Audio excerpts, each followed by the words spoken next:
Assalamualaikum warahmatullahi wabarakatuh. Saya Liana Dewi Putri Oktavia dari akuntansi 21. Di sini saya berkesempatan untuk mempresentasikan uji atau analisis data ke SPSS untuk memenuhi ujian akhir semester pada mata kuliah statistik. Di sini sudah tersedia tabulasi datanya. Nah, pada langkah pertama kita perlu blok pada kolom X1, variabel X1.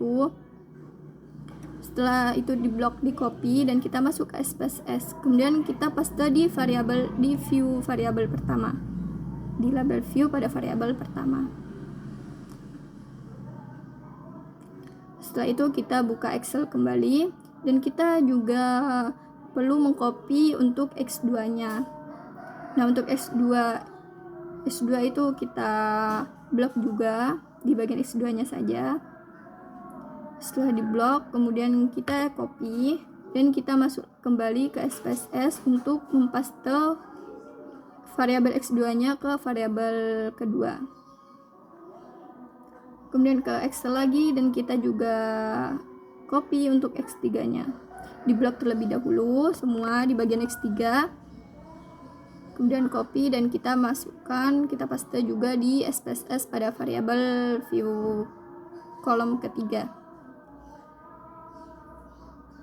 Setelah itu kita ke Excel kembali, dan pada variabel Y kita juga mengcopy di variabel Y nya di blok terlebih dahulu, dan kita copy lalu ke SPSS dan kita paste di variabel keempat. Setelah itu, setelah selesai, kita ke variabel view. Nah, di bagian name diubah ke X1 pada kolom pertama, pada kolom kedua diubah ke X2, dan pada kolom ketiga diganti X3, dan pada kolom keempat itu kita ganti Y. Nah, kemudian di bagian desimal itu kita ganti ke angka 0 semuanya. Untuk desimalnya 0.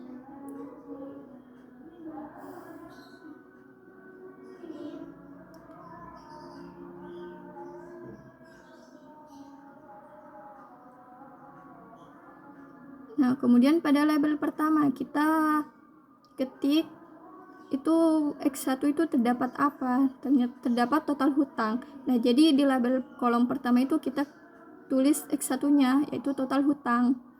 Setelah itu pada label kedua, volume penjualan. Pada kolom ketiga itu terdapat biaya operasional. Kita ketik biaya operasional. Dan di label terakhir itu variabel Y-nya, yaitu terdapat laba bersih. Kita ketik laba bersih.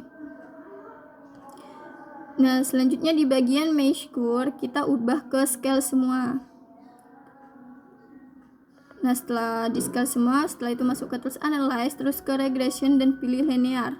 Dan di kolom dependent itu terdapat variabel Y dimasukkan. Setelah itu bagian X1 dan X2 di blok, kemudian kita input juga ke kolom independent. Kemudian continue. Setelah itu bagian statistik terlebih dahulu centang R square, change descriptive, linearity, dan Durbin, lalu kita continue. Setelah itu ke bagian plots, bagian spreadsheet diinput ke kolom Y, dan zpred, bagian zpred diinput ke kolom X, dan dicentang bagian histogram dan normal, lalu continue. Kemudian save dan centang bagian unstandardized dan continue. Setelah di continue kita ke option. Untuk option tadi normalnya itu entry 0,5 dan removal 0,10, lalu kita continue. Nah, kemudian kita analyze lagi dan pilih non-parametric test, kemudian legacy dialog dan pilih one sample KS. Nah, kemudian di input bagian unstandardized di input, lalu oke.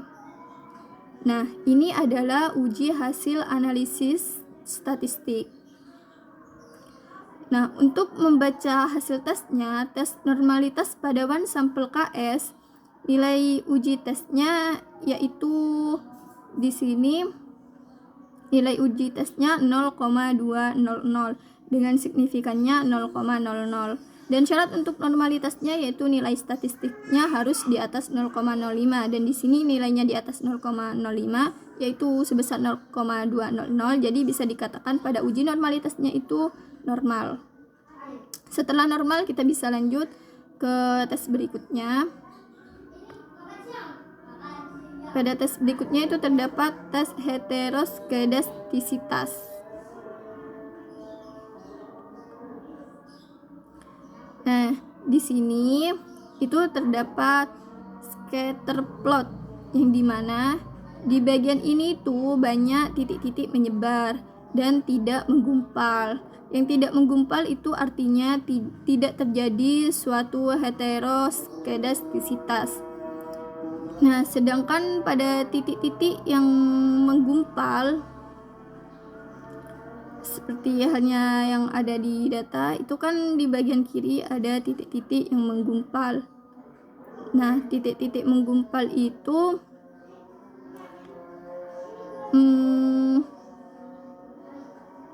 yang titik-titik yang menggumpal itu dikatakan normal.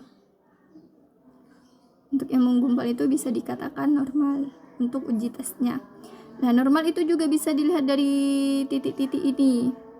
Nah, di titik-titik ini jika titik mengikuti garis lurus berarti dikatakan normal, jika tidak mengikuti garis berarti dikatakan tidak normal.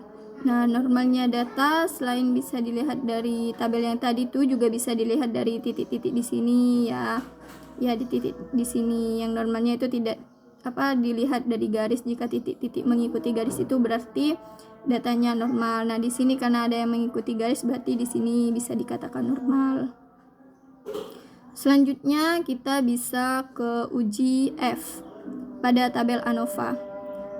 Nah, di sini ada kolom ANOVA, uji F-nya 0,4462 dan signifikannya 0,00. Sedangkan normalnya untuk uji F ini signifikannya di bawah 0,05. 0,5 itu dikatakan berpengaruh jika nilai signifikannya di bawah 0,05. Sedangkan hasil uji di sini nilainya 0,00, jadi pada uji F di sini dikatakan tidak berpengaruh. Lanjut ke koefisien. Di pinggir itu terdapat tulisan collinearity dan juga statistik VIF. Pada bagian toleransi nilai variabel total hutangnya itu 0,161 dan pada variabel volume penjualan 0,94 dan di variabel biaya operasionalnya 0,313. Sedangkan syaratnya normal di atas 0,10. Berarti di sini pada volume penjualan dikatakan tidak normal karena tidak memenuhi syarat. Bisa dikatakan normal karena di atas 0,10.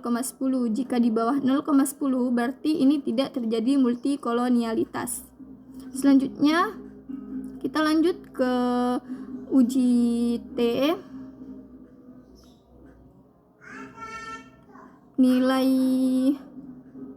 Pada uji T nilai utang itu minimal min 2,077 dengan signifikannya 0,044 dan volume penjualan nilainya 4,904 dengan signifikannya 0,000 dan pada nilai biaya operasional dengan nilai minus 0,046 dengan nilai signifikannya 0,963. Nah, jika nilainya kurang dari 0,05 itu berpengaruh, sedangkan kalau nilainya di atas 0,05 itu tidak berpengaruh.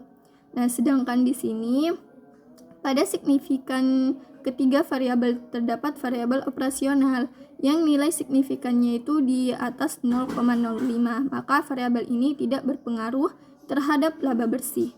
Sedangkan pada total hutang dan penjualan ini karena nilainya kurang dari 0,05 maka berpengaruh terhadap laba bersih. Sekian pemaparan dari saya, kurang lebihnya mohon maaf. Wassalamualaikum warahmatullahi wabarakatuh.